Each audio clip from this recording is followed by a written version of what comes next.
Bible, you're welcome. So Genesis chapter 18. The Lord appeared to Abraham at the oaks of Mamre while he was sitting at the entrance of his tent during the heat of the day. He looked up and he saw 3 men standing near him. When he saw them, he ran from the entrance of his tent to meet them, bowed to the ground and said, "My Lord, if I have found favor with you, please do not go on past your servant. Let a little water be brought that you may wash your feet and rest yourselves under the tree. I'll bring you a bit of bread so that you can strengthen yourselves. This is why you have passed your servant's way. Later you can continue on." "Yes," they replied, "do as you have said." So Abraham hurried into the tent and said to Sarah, "Quick, knead 3 measures of fine flour and make bread." Abraham ran to the herd and got a tender choice calf. He gave it to a young man who hurried to prepare it. Then Abraham took curds and milk as well as the calf that he'd prepared and set them before the men. He served them as they ate under the tree. "Where is your wife Sarah?" they asked him. "There in the tent," he answered. The Lord said, "I will certainly come back to you in about a year's time, and your wife Sarah will have a son." Now Sarah was listening at the entrance of the tent behind him. Abraham and Sarah were old and getting on in years. Sarah had passed the age of childbearing. So she laughed to herself, "After I am worn out and my Lord is old, will I have delight?" But the Lord asked Abraham, "Why did Sarah laugh, saying, can I really have a baby when I'm old? Is anything impossible for the Lord? At the appointed time, I will come back to you, and in about a year, she will have a son." Sarah denied it. "I did not laugh," she said, because she was afraid. But he replied, "No, you did laugh." This is the word of the Lord. Do take a seat. So you join us in the middle of a series looking at peoples whose lives have been changed by encountering the physical presence of God. A couple of weeks ago, we looked at Adam and Eve, and last week at Abraham, and this week at his wife, Sarah. And we have these 3 mysterious figures who arrive at Abraham and Sarah's tent. You might be wondering who they are. Well, our first clue is in how Abraham addresses one of those people. He uses the word Lord, and the Hebrew word here is Jehovah or Yahweh. It's the Hebrew name for God. It's the same specific name for God that we see in the creation passages when God is walking in the garden with Adam and Eve. And it's the same name of God used when Abraham receives that extraordinary promise that we looked at last week. So this is God appearing to Abraham, and scholars understand this is God in physical form with 2 angels. This is quite extraordinary, right? Divine incarnate appearing to Abraham right at the start of the Old Testament. In the New Testament, the second half of the Bible, when God appears in bodily form, we know that person as Jesus. So some scholars understand this as Jesus appearing to Abraham. So here we have God appearing directly and deliberately to this couple. So it's really inevitable that something extraordinary is going to happen. Abraham sees these 3 figures, and perhaps he recognizes somehow that at least one of them is God, maybe from the other encounters that he's had through his life. So he rushes out and says, "Don't pass us by, stop, let me offer you some hospitality." And that's what happens. Sarah makes bread, they eat curds and meat. And then they say, "Abraham, where is your wife?" "She's in the tent," he says. Now, let's be real. Sarah might be in the tent, but obviously she's listening into this conversation. Like 3 unusual strangers turn up at your tent and you're not going to be listening in. I don't know if anyone else has this memory. When I was a child, if my parents had people around for dinner, after my bedtime, I would sneak down and sit halfway up the stairs to listen into the conversation. I'm seeing some nods. If there's something juicy going on in the next room, you want to hear, right? But I'm sure that this is what God intended here. Because I think what God's doing is, I wonder if you've ever been at a party and sure you're having a conversation with the person in front of you, but really you're trying to get the attention of someone who's 3 feet away. Just me? Anyone else been there? I think that's what's going on here. Yes, God is talking to Abraham, but actually he's really talking to Sarah. And he says, in a year's time, I'll come back and you'll have a son. Now, in some ways, if you were here last week and you heard the passage from Genesis 15, this isn't surprising. God promised Abraham that he would have a son with Sarah and that they would have descendants as numerous as the stars. So a promise has been made, and God keeps promises. But actually, it's a little bit more complex than that, which kind of explains Sarah's reaction. Sarah's life is framed, I suppose, by two moments when she laughs. This moment here in Genesis 18, and another laugh that we'll get to in a few chapters' time. When God says, "You're going to have a son," Sarah laughs to herself. "After I am worn out and my Lord is old, will I have this delight?" I don't think that this is a laugh of joy and excitement about having a baby. When we hear good news, when we're excited about something, our laughs tend to be loud and public for everyone to hear. But this is a laugh to herself. I think this is a laugh of cynicism and of disbelief. Now, you might be thinking, it's quite bold for Sarah to laugh with cynicism at something that God's promised. And then she lies about the fact that she's laughed. But let's paint a bit of a picture of her life so that we can understand what's going on in her head and her heart. Sarah has been on this journey with Abraham of following God for many years. It's been about 24 years since God called them to leave their home and to make for a land that God promised them. And the passage tells us they're now old. Sarah is 89 and Abraham is 99. Sarah has not been able to conceive a child her whole life, and she's now well past menopause. So I think if you told most 89-year-old women that they were going to have a child this time next year, they'd probably be a little bit doubtful. It's biologically reasonable that Sarah is a little bit unimpressed about the idea that she might be bearing a child. And at 99, it's biologically reasonable that Sarah might doubt Abraham's ability to get her pregnant. Abraham himself already laughed at this idea a couple of chapters ago. For Sarah, not having children through her whole life would have been personally painful, but also culturally shaming.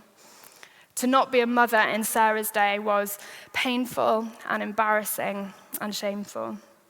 Reaching menopause without having had a child would have been socially crushing for her.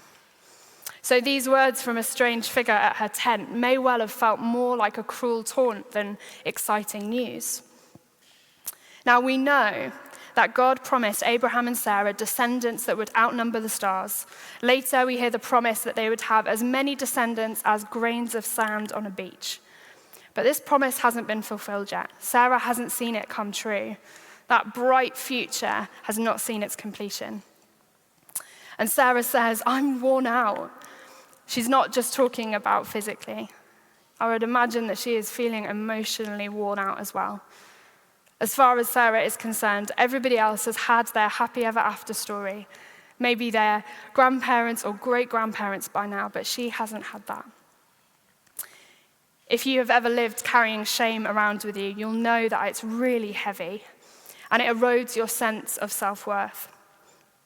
Sarah's not just saying, "I'm too old physically, this is biologically impossible," but also, "I'm forgotten, I'm invisible, I'm ashamed of who I am," perhaps quite self-loathing. Having children in Sarah's time will have validated her existence, and despite God's promises, it hasn't happened. At one point in Sarah's life, she took all of this into her own hands. She tried to make it work herself.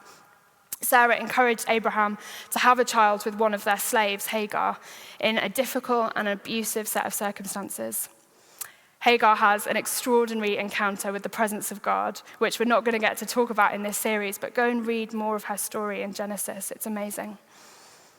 But Sarah, she used the really little power that she had in this situation really badly. I wonder if the shame that she felt culturally and societally was impounded by the actions that she took. So we have here a complex woman, aren't we all? She's been abused and she's complicit in abuse. She is blessed and beloved by God, but in this moment we find her disappointed and cynical.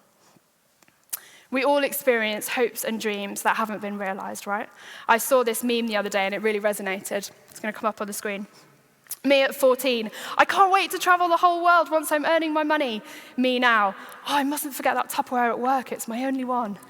Anyone else? Do you have a good Tupperware, or is that just me? Yeah. So maybe that's your dream not realized, but maybe on a more serious note, there are part of Sarah's story that resonate with you. Perhaps you have invested years of energy into your career and you just haven't had that break yet. Maybe for you, the pain that this brings up is around significant relationships, like Sarah's was. Maybe you are hoping for that significant relationship or marriage, and it hasn't happened. Maybe you are married, but it's just not quite as straightforward as you thought it was going to be. Maybe you're hoping for children, and that's not been possible yet. Perhaps you have kids, but I heard a phrase the other day that says you can only be as happy as your most miserable child. I don't know if that's true or not. Whatever our stage of life, it's easy to find ourselves falling into disappointment and cynicism over the things that haven't happened.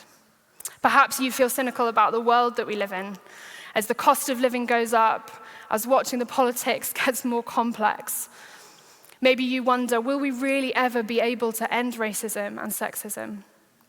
Or perhaps even you're sitting here today knowing that you love Jesus, but church can be difficult. So many of us sitting here have experienced that sense of an anticlimax. The promises, the expectations, they haven't worked out the way that we hoped, or even the way that we've worked really hard for.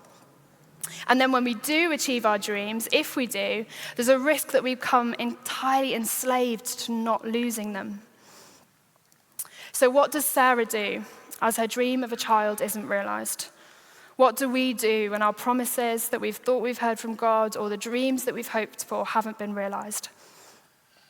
We drift into cynicism, don't we? And disappointment. It doesn't just happen overnight. I think getting into cynicism is a slow and gradual process. The slow erosion of that dream, of the curiosity and possibility of what might be. I want to make this point really clear. My job is not to stand here and cast judgment on Sarah. I'm not standing here hundreds of years later going, oh, come on, Sarah, you could have done a better job. You just needed to trust God's promises and hold on a bit tighter. She didn't act perfectly. She's a human. And we've got the benefit of hindsight for her story, but in this moment, she didn't. And if you're sitting here today thinking of that promise or that dream that you've lost all hope in, I am not judging you. This community is not judging you. Because I think it starts a question in our mind that humans have asked since the beginning of time. We see it in the Garden of Eden. Adam and Eve wonder, did God really say that? We start to question, did God really make that promise? Am I really called to this vocation or this place? Can I really find joy in my singleness? Can I really hope for a good relationship or for children or whatever it might be? So like Sarah, we lay that part of ourselves for dead. We leave the subject dormant because it's just too painful to touch. And that's what Sarah did. And that's how that laugh becomes a cynical one. Now let me reassure you that Jesus meets us right in the middle of our cynicism and our frustrations and our doubts. Jordan spoke last week about Jesus meeting his friend Thomas in that place. You can go and listen to it on Spotify and YouTube. Jesus acknowledges and processes with him Thomas's doubts and meets him there with compassion and patience and the gift of peace. So for us, acknowledging and processing the hurts and the fears that we have with good friends in our life groups, with God, it's part of what it means to follow Jesus. As Jordan prayed earlier, we don't ignore them. But it doesn't have to just be this way. We don't have to stay there. And I promise you, I'm saying this as much to myself as I am to all of you this morning. We don't have to allow that slow descent into cynicism, the gradual erosion of what might be as God's people with God on our side. I want to suggest to you this morning that if you are feeling cynical or disappointed, you need to reclaim some wonder.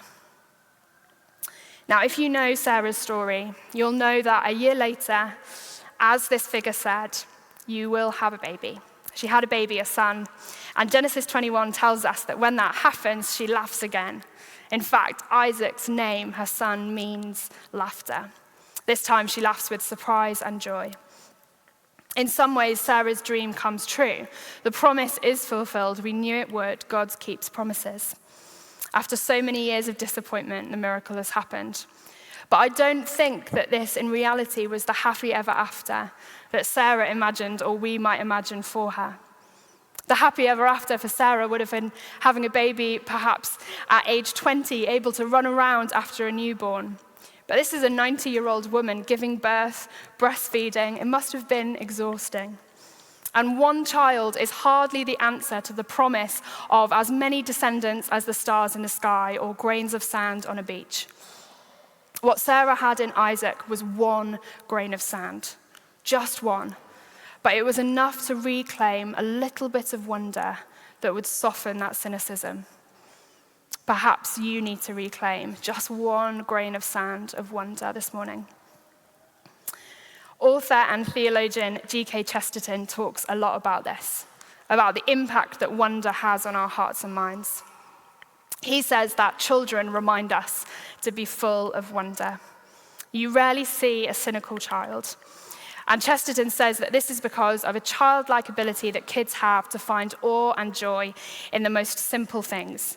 A really great stick, or a pile of leaves, or a cardboard box. I'm sure lots of us have experience of giving gifts to children. They don't want the gift, they just want the wrapping that it came in. Chesterton says that as we get older, lots of the experiences and stories that we have to get bigger and better in order for us to find any wonder in them. Our bar is raised as adults for what we find wonderful. But as humans, we are built for that.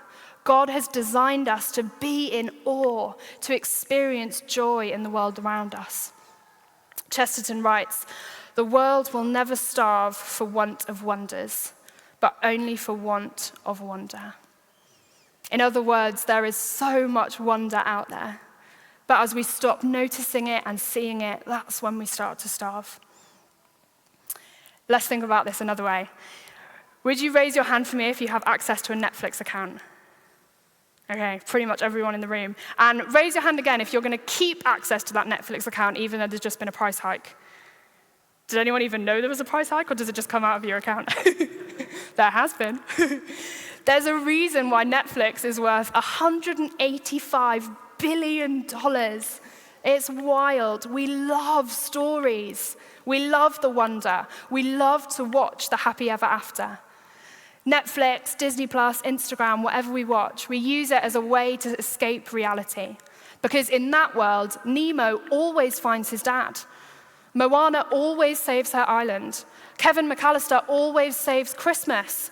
The ending is always resolved. Nobody has to settle for an anticlimax. It's everything we want, isn't it? But let's look at it a different way. What if the dream come true, the promise fulfilled, the happy ever after is already the story that we live in? That might feel jarring, so let me go on. What if the story that we are in here in London in 2023, the narrative that we are in, although not perfect now, already has the good ending in place? When we engage our spiritual imaginations with the stories on Netflix, with art, with novels, with music, we allow ourselves to lift our gaze, to dream of a happy ever after. And maybe that could allow us to make space for God to increase our wonder and remind us of the future that God is building. Dylan started this series on the presence of God a couple of weeks ago, telling us that God's desire is that we would be living in God's presence all of the time. Last week, Jordan spoke about the extraordinary promise of commitment that God makes to Abraham and to you and to me. A commitment to be here with us, healing and renewing us. And that promise continued through the lives of Sarah and Abraham. It continued through countless lives that we read about in the Old Testament, in all of their brilliance and brokenness, through to the author of a book that's in the second half of the Bible called Hebrews. And it says this in chapter 11. By faith, Abraham, when called to go to a place he would later receive as his inheritance, obeyed and went, even though he didn't know where he was going. By faith, he made his home in the promised land, like a stranger in a foreign country. He lived in tents, as did Isaac and Jacob, who were heirs with him of the same promise. For he was looking forward to a city with foundations, whose architect and builder is God. And by faith, even Sarah, who was past childbearing age, was enabled to bear children because she considered him faithful who had made the promise. And so from this one man, and he as good as dead, came descendants as numerous as the stars in the sky and as countless as the sand on the seashore. All these people who were still living by faith when they died, they did not receive the things promised. They only saw them and welcomed them from a distance, admitting that they were foreigners and strangers on earth. People who say such things show that they are looking for a country of their own. If they'd been thinking of the country they'd left, they would have had the opportunity to return. Instead, they were longing for a better country, a heavenly one. Therefore, God is not ashamed to be called their God, for he has prepared a city for them. Abraham, as good as dead. Sarah, cynical and feeling broken. These are the people who God chooses, calls by name, loves, and invites to be part of the renewal of all things. They didn't have perfect lives, as Hebrews tells us, but they were living by faith when they died. They didn't see what was promised, but by the end, after much learning and heartbreak, they were living for a future that they couldn't see. The encouragement here from this Hebrews passage is to take our hearts, however broken and cynical, however disappointed, and allow them to live for a future that we can't yet see. We need to look for our own grains of sand, little glimpses that the promise will come true. And if you're struggling to think of one, let me offer you a really good one. In the birth, life, death, resurrection, and ascension of Jesus, we have a really good grain of sand. His birth was another impossible birth. And Jesus shows us through that we have a God who is not embarrassed by our humanity, by our bodies, by our emotions, by our messiness. Instead, we have a God who embraces all of that, who takes it on and joins us in it. Through his life, Jesus shows us that we have a God who rewrites what it means to live well. In facing his death, Jesus didn't become cynical. The next chapter in Hebrews tells us that it was for the joy set before him that Jesus endured the cross. Joy. He could see enough of the promise to come that he could step into the unknown of the cross. Jesus positioned his heart to look forwards. And then through his resurrection and his ascension, Jesus shows us that God is the kind of God who keeps promises. One of my heroes is a woman called Corrie ten Boom. She was born in 1892 in the Netherlands, and her family were Christians and they were watchmakers, and they ran a watchmaking shop on their home together. In World War II, the ten Booms hid people who were fleeing from the Nazis in their home. They were eventually caught and arrested and split up, sent to different concentration camps. Corrie and her sister Betsy were allowed to stay together, but sadly Betsy died just 12 days before Corrie was released. Corrie went on to write down her story. She spoke all over the world, testifying of God's goodness in difficult and scarring circumstances. Somehow, in that place, she was able to look forward to a future that she couldn't yet see. She said this: "Although the threads of my life have often seemed knotted, I know by faith that on the other side of the embroidery there is a crown. You know, eternal life does not start when we get to heaven. It starts the moment you reach out to Jesus. He never turns his back on anyone, and he is waiting for you." So how do we do it? How do we position our hearts to look to the future where the promise of renewal and fulfillment are being kept by God? How do we allow ourselves to imagine that story? To imagine that right now, in all the mess, we are in the story that will end happily ever after. And I'm not talking about a trite, anticlimactic Netflix happy ever after. This is the kind of ending where God, who is the source of goodness and hope and life, is reigning. 2 things. Don't give up and embrace wonder. Don't give up and embrace wonder. So firstly, don't give up. Sarah doesn't give up. No, Sarah does give up on herself, but God does not give up on Sarah. Even in her flaws and her cynicism, when she gives up on herself, God keeps the promise that he made to her. God has not given up on you, so please don't give up on yourself. At the start of the passage we read today, Abraham says to the divine figure of God, "Don't pass me by." And I find that prayer so helpful. God, in my cynical and disillusioned state, please don't pass me by. Maybe that will be your prayer today. It might be that as I'm saying all of this, the idea of re-hoping again or re-dreaming again can feel really scary and difficult. And you're not alone in that. I think Sarah probably felt the same. But she is able to position her heart to the future because of her interaction with God's presence. God with us. We know God is with us because of Jesus. So we re-hope and we re-dream not on our own, but with the presence of God, the one who fuses heaven and earth to be with us. In her most self-loathing and disappointed state, God is growing something wonderful in Sarah.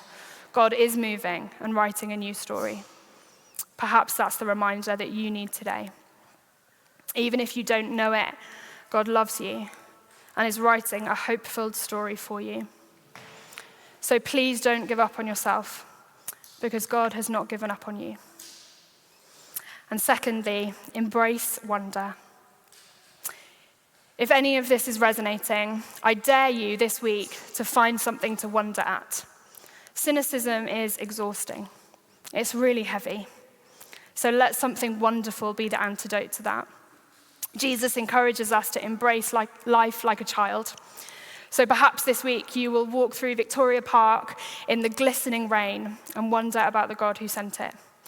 Perhaps you will go and watch the new Planet Earth series and be overawed by the world that we live in. Perhaps you'll look at photos of loved ones or a piece of art that you love on your wall or on a museum.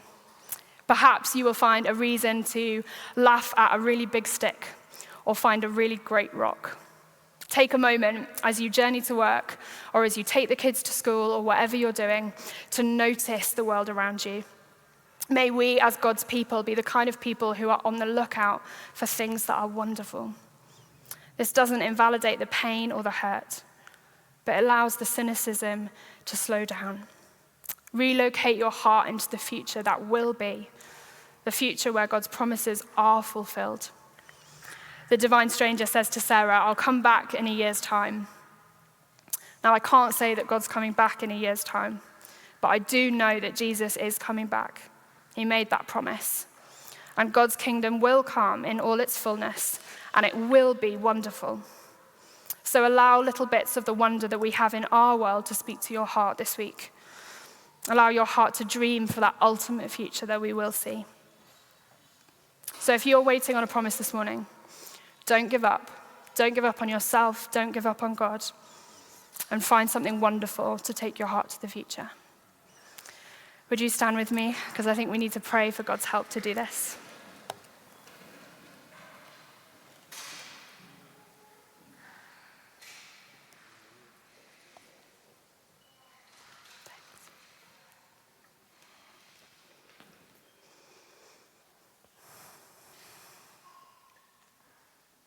Gentle God, thank you that you meet us in our disappointment or our cynicism with compassion and with patience.